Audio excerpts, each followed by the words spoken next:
You know that feeling when you walk through the gates at Glastonbury and suddenly everything just makes sense? That feeling you carry around for weeks afterwards?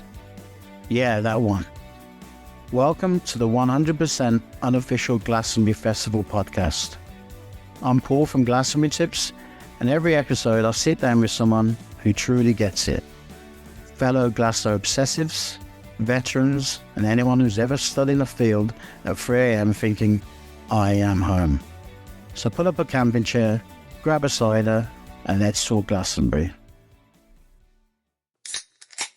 Hello, folks. I hope you are all keeping well today. It is a beautiful sunny day here. It's May, it's 2026, which of course means, hey, we should be starting to get excited about another weekend on Worthy Farm. But of course, 2026 is a fallow year. So what we're going to try and do instead is relive some happy memories here with my esteemed colleague, Mr. Farrugia. That's Paul from Glastonbury Tips.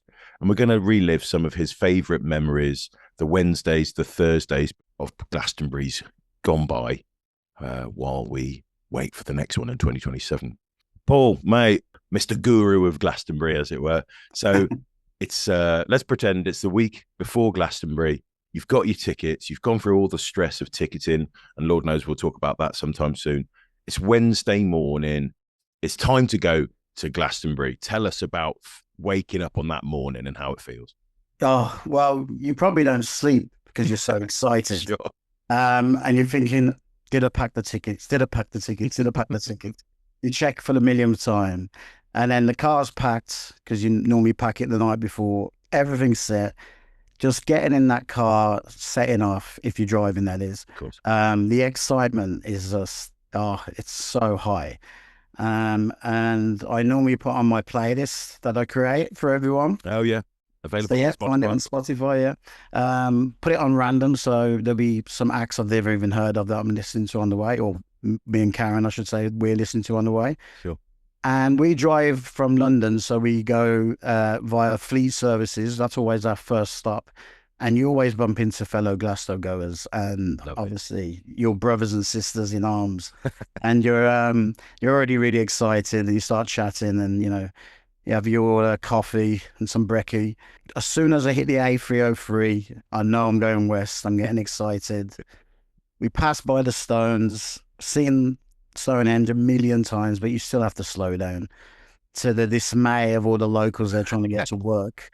But you have to slow down and look at them. And we always try and take a photo and always get a bad blurry photo of them.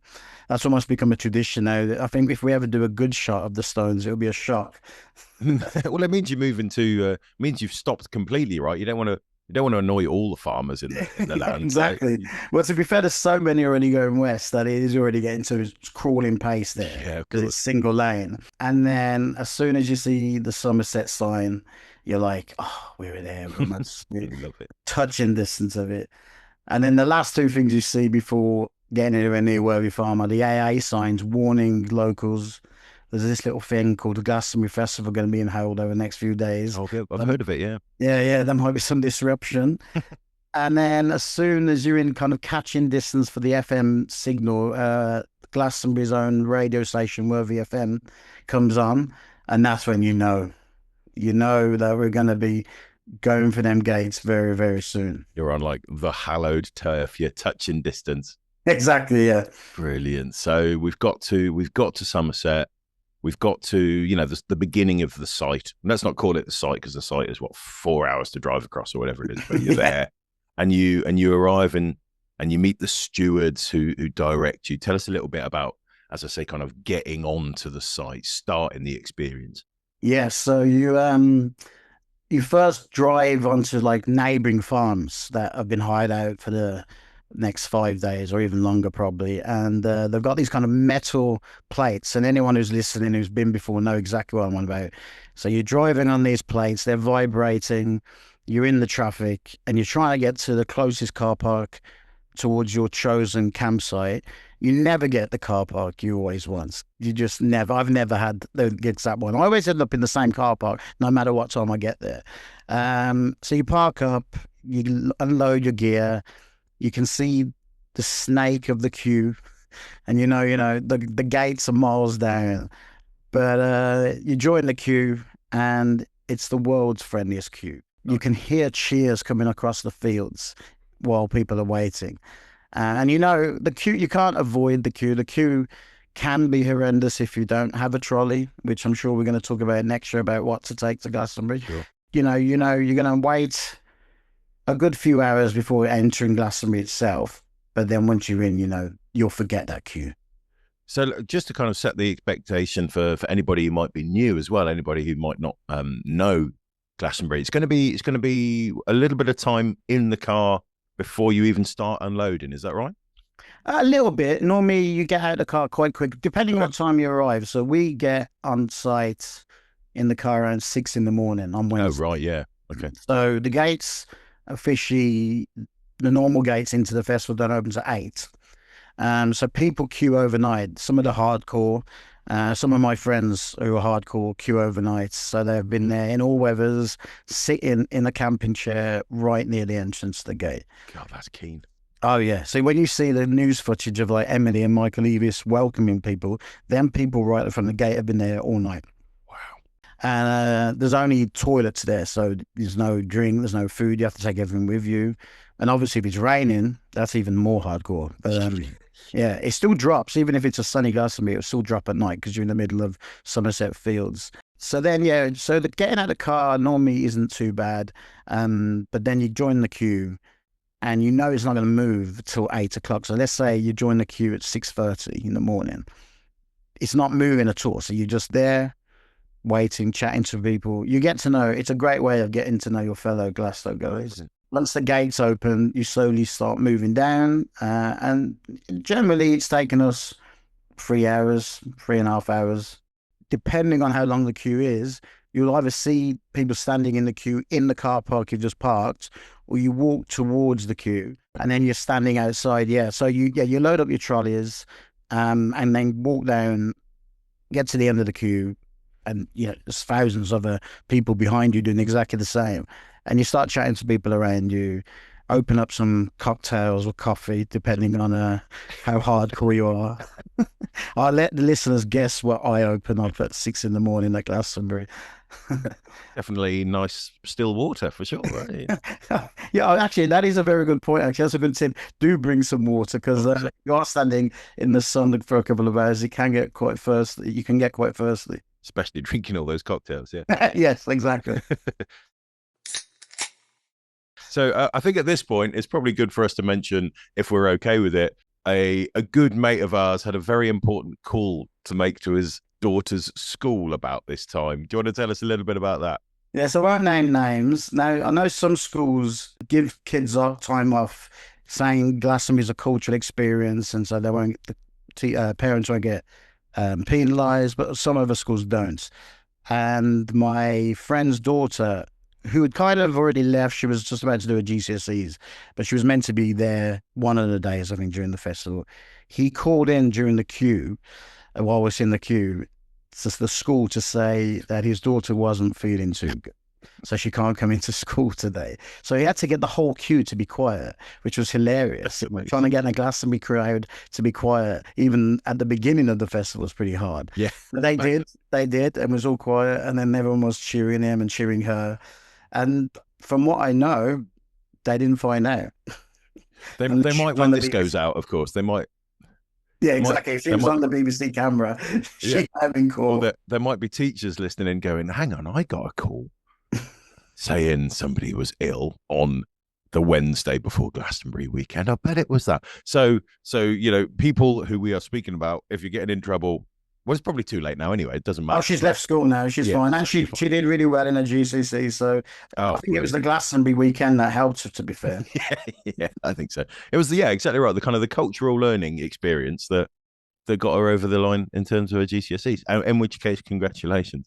Yes. Fantastic. So, okay, mate. So we're getting there. We're getting, this call has been made in that case. You're getting through to the gates. You've got to start kind of loading up and getting the tent set up. Where do we go from here? What's the next step?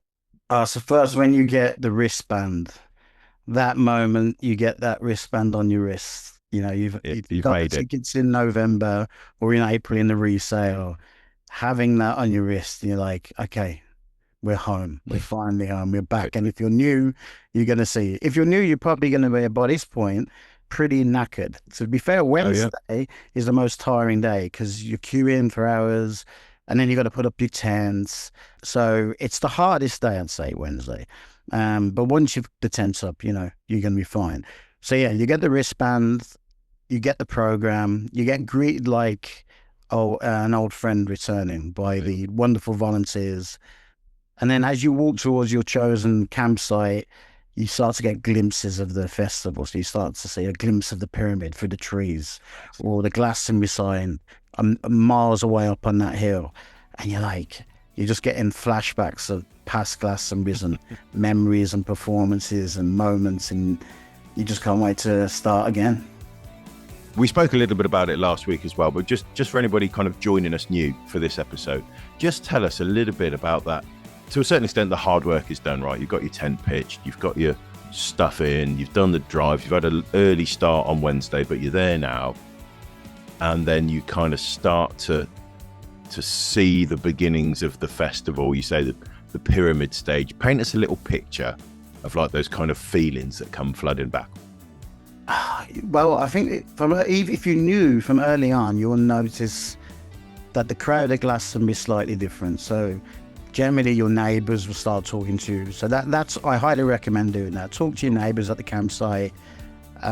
It's a weird thing. Emily Evis has mentioned this. You start hearing cheers across these fields. You're starting to see these tents go up like a weird Mexican wave. So there's just tents everywhere popping up. Thousands, I think something like 80,000 tents are put up during the 5 days. So you're seeing these tents come up, and we always chat to our neighbours, sometimes help, because a lot of people who come to festivals don't generally camp all the time. So they might need a hand putting up a tent, especially if it's a new tent. And many people have helped me over the years down there. So we help our neighbours, we lend them hammers and pegs and whatever, have a drink together before wandering out. And already you feel like this is a bit different. This is not the normal world here. Everyone's helping each other. Nice. And we haven't even gone out to the proper site yet. You're at your campsite. And the campsite stewards also, I'll give a shout out to. They're brilliant. They're really helpful. So they will tell you if where you chose to camp is too full and they suggest another place. Or if you say to them, look, we need a space for like 4 tents because other friends are coming in like an hour. And they will say, oh, go up to the top right. They helped us with our trolley many a time because where we tend to camp is on the hill. And so that last push going up the hill is hard with the trolley. They come behind and they push it up with you. So you're feeling this sense of togetherness before you've even seen one act and seen any of the site.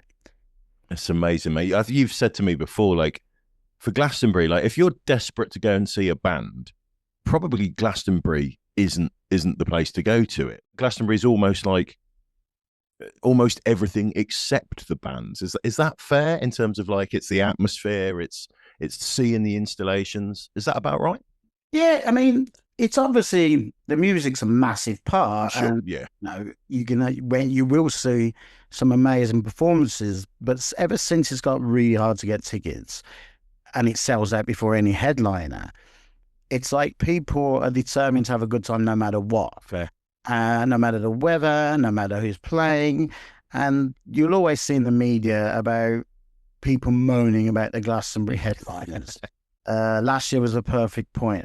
And to be honest, I don't know anyone who's ever gone to that festival and moaned about the headliners. Because if you can't find something in 110 stages and 900 acres, yeah, Christ.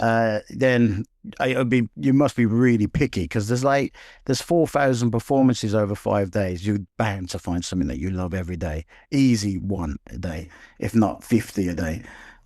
Yeah, you've got to be a pretty miserable bastard to not find something enjoyable at some point, right? Yeah, exactly. So yeah, the whole there's so much more than just the headliners on the pyramid stage. There's so much more. There's world-class theatre, world-class cinema, world-class comedy, best clubs in the world, best gay bar in Britain. I used to list them off. There's meditation areas, there's mindfulness areas, there's massage, just everything you can think of, everything you can think of. It's like a city, isn't it? It's the facilities of a city and the kind of the amount of people and the amount of space it takes up, but just for a few days every year.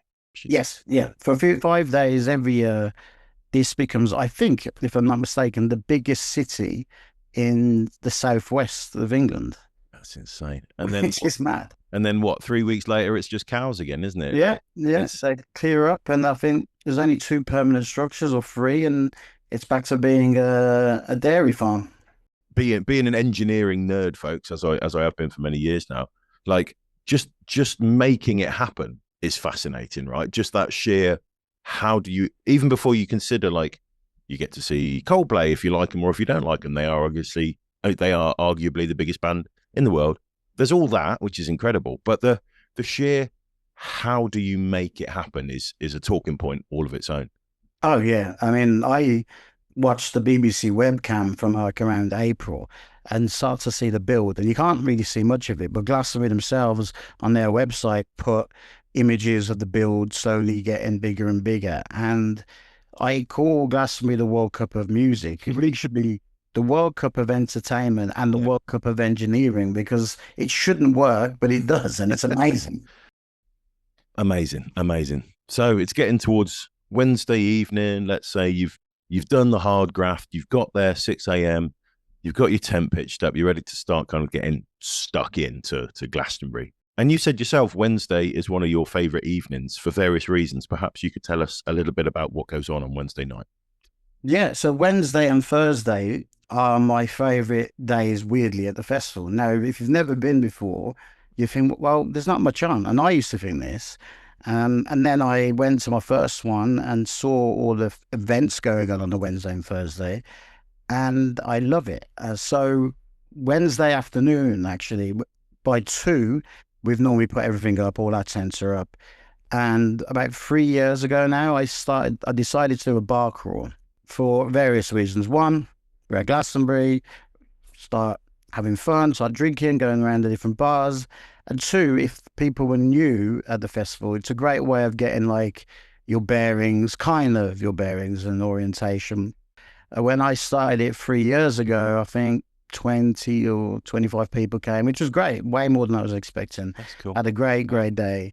I think we only made 3 bars out of the 12 that was on the list, but we had a good time. There's too much temptation at Glastonbury, and we'll talk about that for sure. Definitely. And then last year, so 2 years after the first one, 120 people come on this bar. My God, that's mad. Yeah. And I was all wearing Hawaiian shirts because Karen Brook came up with this great idea of like people need to recognize each other who's going to be on the Glastonbury Tips bar crawl. So we was at the first few bars and then went on to the second bar. We took a great shot of us all, but I was talking to everyone, so it was really hard for me to round the troops up. And then one of my readers, who was also on the bar crawl, decided to take it upon herself to be like the tour leader, and would come up to me and she'd say to me, "Tell me when you're ready to go, and I'll get everyone." And she had a very loud voice, which was great, and much needed. And she'd grab everyone, and we'd just start wandering off to the next bar, and people would be coming up to us going, "Who are you? Where are you? What's going on? Are you performing yet?" And we're like, no, we're just normal punters like you. We're just on the bar crawl. And it was a great Wednesday. And a lot of people wrote to me after the festival saying that was such a brilliant introduction to the festival on that Wednesday afternoon. I think we ended it about 8 in the evening that day. Amazing. And you said as well, like, because there's this beautiful thing of on the Wednesday, you know, there's this beautiful thing that there's no pressure to see bands because there's not many bands on. So you're there really, rather than kind of, I don't know, you know, maybe in the back of your mind, like, oh, I need to go and see that band, or I really want to see that. It's just about having a chill and having a drink with some people and kind of having a wander around, right? Yeah. There's nothing is open on a Wednesday in terms of stages. That some open on the Thursday, but all the main stages open on the Friday. So yeah, you just you're all there. You've probably seen some people you haven't seen since last year's Glastonbury. Yeah, sure. You're catching up on life and stories, and you get, there's one bar called Trickets, and it's right at the top of the hill in the park area. And we all head up there. That hill is a killer, especially after queuing in Wednesday morning, and all that. But you climb up that hill, and it's a tiki bar. So you get a cocktail, and you look down at the whole site, and as far as the eye can see is Glastonbury. Awesome. And you go, "Oh, I've got 5 days in the world's greatest playground. Who knows what's going to be happening these next 5 days?" And yeah, that feeling is indescribable. Absolutely amazing, mate. And then if things couldn't get any better, Wednesday night finishes with a bit of a bang, quite literally, right? Yeah, so there's a couple of opening ceremonies normally happen, which I've never made because I'm on the bar crawl. Sure. But in the Greenfields, there's an opening ceremony, and I think last year they did one in the Woods area. So if you look at the Glastonbury map, if you listen to this, there's a Woods area. I think they did an opening ceremony there last year, and every year is different. But normally the Greenfields always has an opening ceremony in the afternoon, and then in the evening around just after dusk, so it'll be around 10 o'clock because it's high summer solstice. They do a fireworks show, and that's brilliant. It's like officially opening the festival, and you get to see these amazing fireworks for 15 minutes, and then generally by that point, because it's Wednesday and you've been up since 4 in the morning if you've been driving or whatever, Yeah, of course. you kind of tend to have an earlier night because Thursday, Friday, Saturday, and Sunday you will not be having an early night. Jeez, man, it sounds absolutely unreal. And like, I mean, this is Wednesday. We haven't started yet, right? As you say, like this is, you've got started and you've got begun and you're there and you've packed, you've unpacked. But kind of traditionally speaking, Glastonbury hasn't even started yet. No, in fact, in the past, like in the 80s and 90s and probably even the early 2000s, most people didn't arrive to the Friday. Yeah. And now, because then those tickets are like gold dust. One, I think people want to experience the full festival for 5 days. Two, it really helps you set up. So even if you're a veteran like me, just easing your way into the festival as opposed to being dumped on a Friday morning and watching band after band after band. I don't know, it's just you get a better rhythm going in a way. You try to peak by Saturday night. So if you've already been there 2 days before any band has started on the main stages, you've eased your way in. And if you're new to the festival, point number 3 is you get a bit of a lay of the land. You've been there 2 days, so you know where most of the stages are. So you don't have to be running around going, where's the park stage? Where's Avalon? Where's this? You know roughly where you're going. Seems like a really smart, like not only an amazing, but a really smart way to kind of get into things and kind of, as you say, get your bearings a little bit, meet a couple of people along the way. And then you've got to do it all over again, Thursday and Friday and Saturday and Sunday and a little bit on Monday, which is the kind of the rubbish bit of going home. But yeah, it sounds like a really incredible way to get things sorted and get ready for Thursday. And funnily enough, guys, we're going to be speaking about Thursday at Glastonbury very, very soon. We look forward to speaking to you then. Thank you so much, everyone, and we'll see you on the farm.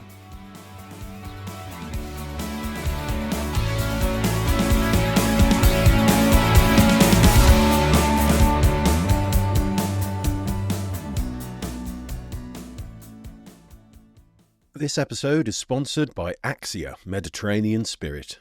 Distilled from the aromatic resin of the mastiha tree, found on the rugged hillsides of Chios in Greece, Axia reimagines millennia-old drink-making techniques for the modern palate. Its botanical profile is distinctive and approachable, and at 40% ABV, it is a versatile choice for cocktails, drinking on the rocks, or sipping neat.